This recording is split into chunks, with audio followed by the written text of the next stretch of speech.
지난 주말 온타리오주 곳곳에서 총격 사건이 잇따랐습니다. 어젯밤 11시쯤 에토비코 북쪽 키플링 애비뉴와 마운트 올리브 드라이브 근처에 있는 노스 알비언 고등학교 주차장에서 총성이 울렸습니다. 현장에서 총상을 입은 5명이 발견돼 병원으로 이송됐으나 50대 남성 1명이 숨졌습니다. 나머지 4명도 중상을 입기는 했으나 다행히 생명에 지장이 없는 것으로 알려졌으며 이들의 나이 등은 공개되지 않았습니다. 사건을 맡은 살인사건 전담팀은 총성이 들린 뒤 현장에서 떠나는 검정색 트럭 한 대를 봤다는 목격자 진술을 토대로 사건을 수사하고 있다고 밝혔습니다. 현장에서 10여 발의 탄환이 발견된 가운데 경찰 조사가 진행되는 동안 해당 고등학교와 유치원은 오늘 대면 수업 대신 원격 수업으로 전환됐습니다. 폭죽이 터지는 소린 줄 알았다는 인근 지역 주민들은 너무 많은 사람들이 다쳤다며 가족 모두 충격을 받았다고 전했습니다.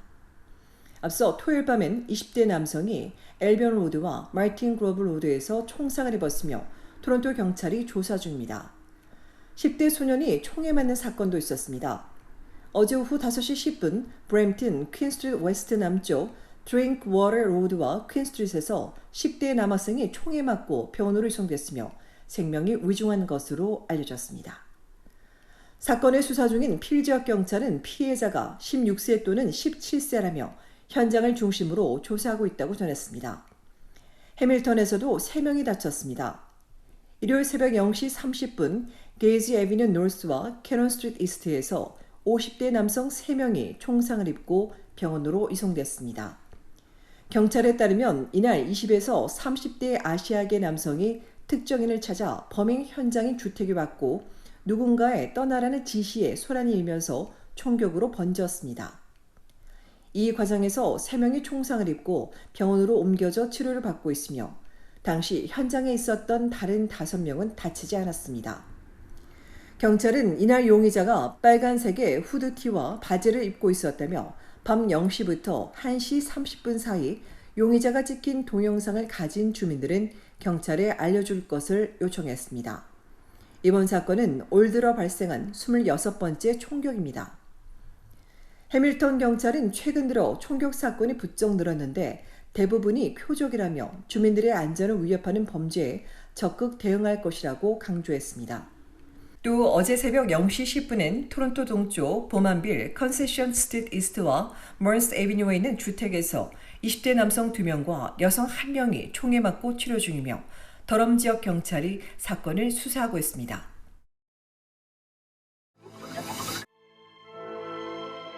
주 토론토 총영 사관이 한국과 캐나다 문화교류를 위한 여름의 소리 연주회를 개최했습니다. 어려운 곡 대신 대중들에게 친숙한 멜로디들이 연주회장을 가득 채웠습니다. 이날 공연은 로열 컨서버토리 마이클 베코브스키 교수의 모차르트 피아노 협주곡으로 시작됐습니다. 부드러우면서도 다양한 선율을 절묘하게 오르내리며 아름다운 멜로디를 들려줬습니다. 온타리오 필하모닉의 비올라 수석 사무엘 최는 비발디 사계 중에서도 가장 유명한 봄을 연주했습니다. 따뜻한 봄 햇살에 온 세상 만물이 움직이는 듯 경쾌한 선율이 인상적이었습니다. 서한 오케스트라는 아름다운 선율의 모차르트 아이네 클라인의 나우트 뮤지크를 선사했습니다. 클래식 연주와 함께 한국의 전통 무대도 어우러졌습니다. 연주회장 곳곳을 누비며 신명나는 설장고 가락을 선보인 백지연 씨는 시작부터 연주회장을 뜨겁게 달궜고 이상아 씨는 우리 민족의 희노애락과 한이 담긴 우아한 우리의 소리, 판소리를 선보여 감동을 선사했습니다. 이날 공연의 마지막은 베토벤 교향곡으로 채워졌습니다. 웅장한 장송곡풍으로 알려진 베토벤 심포니 7번 2악장에 이어 너무나도 유명한 베토벤의 5번 운명 1악장 연주를 통해 감동의 무대를 선물했습니다. 관객들은 모두가 일어나 기립박수를 보냈습니다. 500색이 다 오신 것 같아요. 특히 우리 동포뿐만 아니라 캐나다 다른 민족들도 많이 오셔서 함께 이렇게 즐기고 그래서 아주 멋진 공연이 된 것 같습니다. 총영사관에서 이제 한국 곡을 원하셔가지고 한국 곡도 이제 조금 넣게 됐고요. 그 외에는 이제 제가 전공인 클래시컬 음악으로 오케스트라 위주로 뭐 피아노 협주곡도 있고 바이올린 협주곡도 있고 다양한 이렇게 클래식 음악의 폼을 좀 보여드리고 싶었습니다. 오늘 공연 너무 감동적이었고요. 되게 프로페셔널 분들이 오셔가지고 아이들한테도 너무 좋은 시간이었고 지루할 틈이 없었던 것 같아요. 한국과 캐나다 연주자들은 물론 관객들 모두에게 진한 감동을 선사하고 음악으로 하나 되는 시간이었습니다. 얼티비 뉴스 손희정입니다.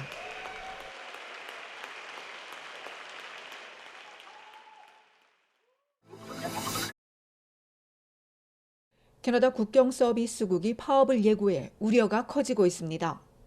캐나다 국경서비스국은 오늘 단체 협상 조정이 결렬되면 오는 목요일부터 노조원 9천여 명이 파업에 돌입할 것이라고 밝혔습니다.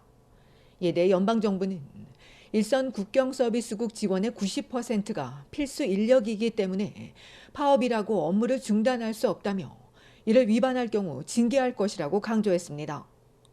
하지만 정부 발표대로 이들이 근무한다 해도 규정을 벗어나지 않고 절차를 지연시킬 수 있는 만큼 하루 25억 달러 교역에 차질이 생기며 경제에 피해를 입힐 수 있다는 지적입니다. 또한 공항과 국경, 항만 입국 절차도 정부 예상보다 심각한 피해가 뒤따를 수 있다는 우려입니다. 노조는 앞서 3년 전에도 비슷한 파업이 있었는데 교통이 거의 마비됐고 전국 공항과 국경에서도 심각한 지연이 발생했었다고 전했습니다. 노조는 연방경찰 등과 같은 동등한 급여, 연금 혜택, 재택근무 등을 요구하고 있고 인력을 충원하는 데 계약직 대신 정규직을 채용해야 한다고 촉구하고 있습니다. 또 최첨단 기술이 인력을 대신하는 건 국가 안보 차원에서 매우 우려된다고 덧붙였습니다. 온타리오주 토론토 대중교통위원회도 파업이 예고됐습니다. TTC의 12,000여 명 직원이 속한 노조는 현재 사측과 계속해서 협상을 벌이고 있지만 임금 인상안을 두고 팽팽히 맞서는 만큼 이르면 오는 금요일부터 파업에 돌입할 수 있다고 밝혔습니다. 다만 노조와 사측 모두 파업을 피하기 위해 노력하고 있다고 덧붙였습니다. 이들이 파업에 돌입하게 되면 이는 16년 만으로 파업이 시작되면 버스와 스트리카, 지하철 운행이 전면 중단될 수 있습니다.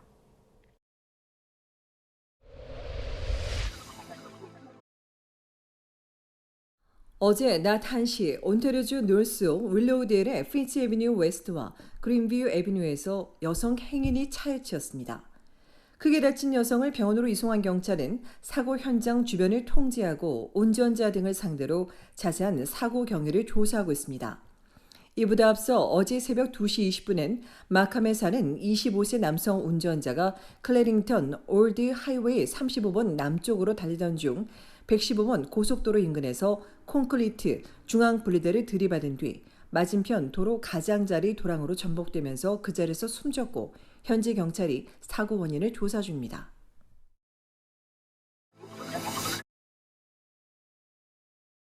온타리오주 필지역 경찰이 미시사가 애플우드 트레일에서 발생한 연쇄 성추행 사건의 남성 용의자를 공개 수배했습니다.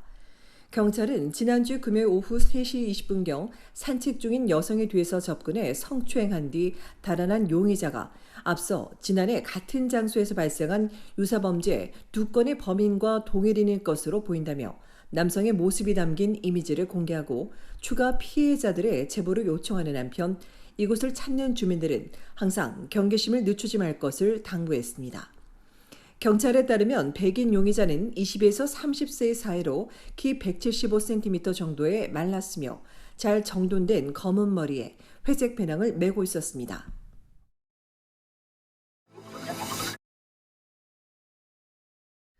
온타리오주 토론토 대학에선 친팔레스타인 캠프 시위대가 해산하지 않은 채 졸업식이 치러질 예정입니다. 오늘부터 오는 21일까지 30개가 넘는 졸업 행사가 예정되어 있는 학교 측은 반전 시위대가 물러나지 않은 만큼 졸업식에 참석하는 학생과 가족들이 반전 시위대를 지나갈 수 있어 우려도 되지만 인근에 펜스를 설치하는 등 충분한 예방 조치를 취하면서 계획대로 졸업식을 진행하겠다고 밝혔습니다. 졸업식을 앞두고 학교 측이 긴급 명령을 통해 캠프 시위대를 해산하려 했으나 지연되면서 시위대와 함께 졸업식을 진행하게 됐습니다. 이스라엘에 투자하지 말라는 요구가 충족될 때까지 시위는 계속될 것으로 알려진 가운데 앞서 하버드대 캠퍼스에선 졸업생과 가족 등 9천여 명이 참석한 졸업식 도중 일부 졸업생이 전쟁 반대, 팔레스타인 해방 등의 구호를 외치며 퇴장한 바 있습니다.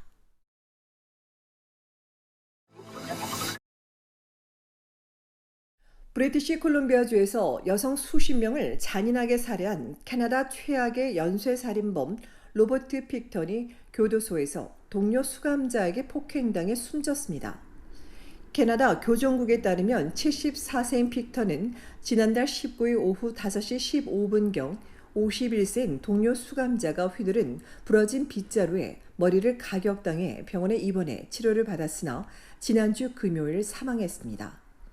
BC주 포트 코키틀람에서 돼지 농장을 운영한 픽턴은 1990년대 말부터 성매매나 마약 중독 여성을 유인해 계획적으로 살해해 2007년 6건의 2급 살인에 대한 유죄가 인정되면서 25년간 가석방 없는 종신형을 선고받고 수감 중이었습니다. 당시 밴쿠버 등에서 수십 명의 여성이 실종되면서 수사에 나선 경찰은 이 농장에서 여성 33명의 DNA를 검출했고 자백 건수는 49건에 달하며 한 증인에 따르면 피해자 시신을 돼지에게 먹인 것으로 알려졌습니다.